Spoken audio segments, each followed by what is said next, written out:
Radhika Yadav case के बारे में आपने सुन लिया होगा, पढ़ लिया होगा और आपको समझ आ गया होगा कि इस केस में है क्या। बट इसमें कई और चीजें हैं जिनके बारे में बात करना बहुत जरूरी है। आपकी बेटी आगे बढ़ जाती है, कुछ करने लग जाती है और आपको कहती है कि पापा अब आपको काम करने की जरूरत नहीं है, आपकी बेटी कमा रही है, वो अब सब हैंडल करेगी एक बेटे की तरह। तो आपको गर्व होगा या फिर जलन होगी? मेरा सवाल है आपसे। इस केस में भी कुछ ऐसा ही हुआ है। बाहर के चार लोगों ने कुछ बातें बनाई जिसकी वजह से एक आदमी के दिमाग में ऐसी बातें बैठ गई कि मेरी बेटी मुझे पाल रही है तो इसमें कुछ गलत है। और ये सिर्फ एक केस तक सीमित नहीं है, आज भी कई लोगों का यही माइंडसेट है कि जो घर का ब्रेड अर्नर होता है वो सिर्फ एक बेटा हो सकता है, बेटी नहीं। हम इसमें सारे पर्सपेक्टिव की तरफ जाएंगे जो अभी राइट विंग के काफी सारे इन्फ्लुएंसर्स कह रहे हैं कि यहाँ पर लव जिहाद का भी एंगल है और बहुत चीजें हैं, उन सभी के ऊपर हम एक एक करके बात करेंगे। वीडियो हो सकता है थोड़ी सी लंबी हो जाए बट जरूर सुनना। तो पहले इवेंट से शुरू करते हैं। राधिका यादव जो कि एक स्टेट लेवल टेनिस प्लेयर थी, उसका खुद का एक टेनिस एकेडमी था गुरुग्राम में। अब मैं इसमें नहीं कहती कि इसमें पैसे किसके लगे थे, हो सकता है फादर के लगे हों, हो सकता है बेटी ने खुद कमा के लगाए हों, मैं उन सब चीजों पर नहीं जाऊंगी। 25 साल की राधिका यादव, मुझे लगता है कि वो इतनी मैच्योर थी कि वो समझ सके कि उसके लिए गलत क्या है और सही क्या है और अपने फैसले वो खुद ले सकती थी।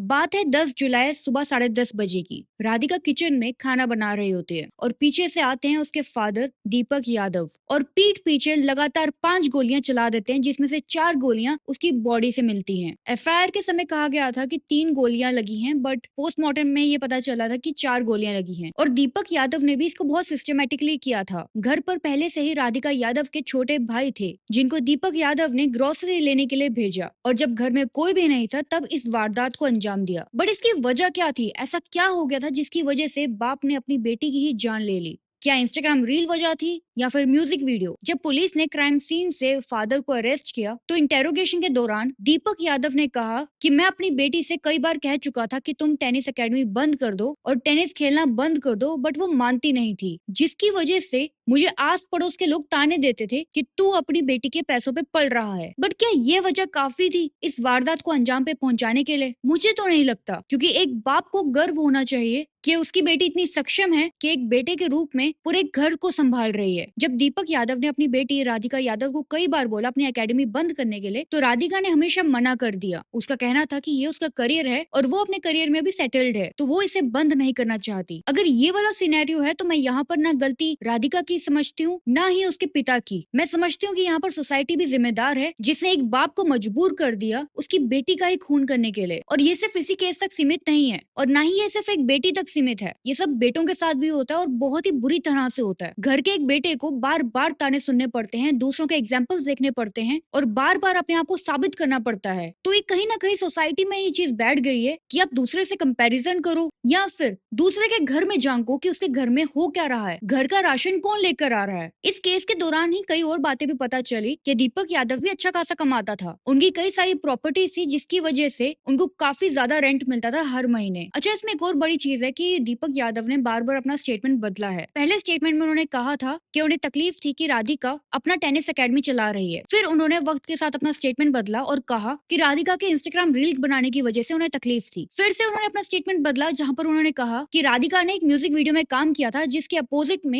एक मुसलमान लड़का था जिसका नाम था इमामुल हक। इसके ऊपर भी मैं अभी आऊंगी, बट ये सारी वजह भी कैसे एक बाप को अपनी बेटी का ही कत्ल करने पे मजबूर कर सकती है। अब इस कहानी में जो एक इमामुल हक आ रहा है वो कोई बहुत बड़ा एक्टर या सिंगर नहीं है, वो एक कंपनी में काम करता था जिस कंपनी के द्वारा एक इवेंट के दौरान इमामुल हक राधिका यादव से मिला था, जहाँ पर राधिका यादव ने अपना एक्टिंग की तरफ इंटरेस्ट जताया था। जिसके बाद इमामुल हक के स्टेटमेंट के अकॉर्डिंगली उसने उस मुलाकात के 1 साल के बाद राधिका को एक म्यूजिक वीडियो के लिए अप्रोच किया था जिसमें वो फीचर भी हुई। अब इसमें इंटरेस्टिंग बात यह है कि इस म्यूजिक वीडियो को बनाने वाले जो क्रू के लोग थे वो सारे के सारे मुसलमान थे। बट क्या ये वजह काफी है एक बाप को अपनी ही बेटी का कत्ल करने की? अगर यहाँ पर लव जिहाद का एंगल था तो मुझे लगता है कि दीपक यादव को अपनी बेटी को बैठा के समझाना चाहिए था। हो सकता है समझाया भी हो और हो सकता है राधिका यादव ने उनकी बात समझने से इनकार कर दिया हो। चार दीवारी के अंदर क्या हो रहा है किसी को कुछ नहीं पता, हर कोई अपने अपने स्पेकुलेशन एलिगेशंस लगा रहा है, हर कोई अपने अपने जजमेंट दे रहा है, बट इतना कुछ होने के बाद इसका रिजल्ट क्या हुआ? दीपक यादव को 14 दिन की जुडिशियल कस्टडी में डाल दिया है। उनकी पत्नी अब सारी जिंदगी अफसोस और दुख में बिताएगी। उनका बेटा अब इस बोझ के साथ जिएगा कि उसके ही पिता ने उसकी ही बहन का कत्ल कर दिया। इस सब में फायदा किसका हुआ और नुकसान किसका? जब हम बाहर वालों की बातें सुनते हैं अपनों को ही निग्लेक्ट करके, तो हम आखिर किसके साथ इंसाफ कर रहे हैं? हर किसी का समझना बहुत जरूरी है कि कुछ तो लोग कहेंगे, लोगों का काम है कहना। अगर कोई आपको कह रहा है कि आपका बेटा अच्छा नहीं कर रहा, अगर कोई आपको कह रहा है कि आप अपनी बेटी के पैसों पे जी रहे हो, तो उन लोगों को भी कहने दो और इन बातों को अपने घर के बाहर ही रखो। मैं जानती हूँ मुश्किल हो सकता है, बट नामुमकिन नहीं।